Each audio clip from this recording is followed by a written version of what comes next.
You're only ever secure as your weakest link. And if you imagine this chain, and in today's world, this chain is getting stretched further than ever before, those weak links are becoming significantly amplified.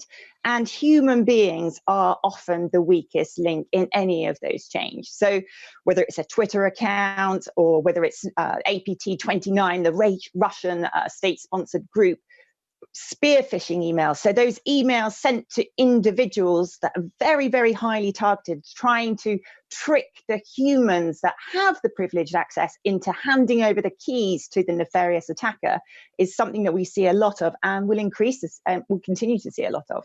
A movie, doesn't it? Darktrace versus the Cozy Bear, or something along those lines as well. By the way, that's I've got the copyright on that. But the fact of the matter is, can you guys ever get ahead of Cozy Bears or is it the Dukes or AP29? I mean, are you always going to be playing catch up and seeing what they're up to? It is a bit of a cat and mouse game. So whenever a sort of technology vulnerability in technology is identified, the community works very hard to sort of ultimately try and plug that gap. But what we see then is the attacker then simply innovates and identifies a new way of either circumventing that existing weakness or spotting another weakness that we didn't yet know about.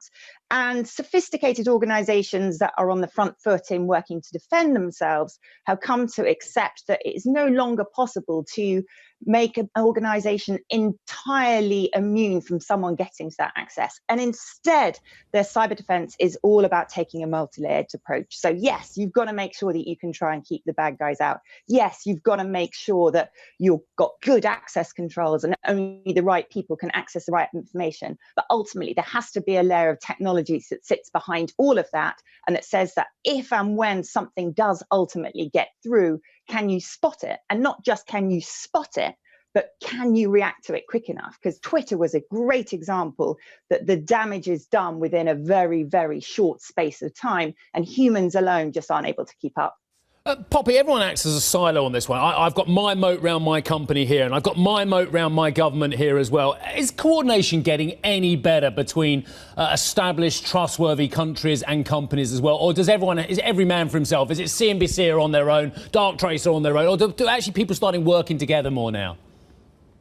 Collaboration is an essential component. Like no organization is an island. Think about the way our supply chains work. Any business is interacting with many, many other businesses and many other employees. And governments are doing a brilliant job, especially the UK government now, in really amplifying that. And we have got fantastic resources here in the UK. So the National Cybersecurity Centre, these are organisations that are set there to educate and inform the businesses to best practices about how they can look after themselves, from the bedroom hackers at one end to the nation state attackers at the other end.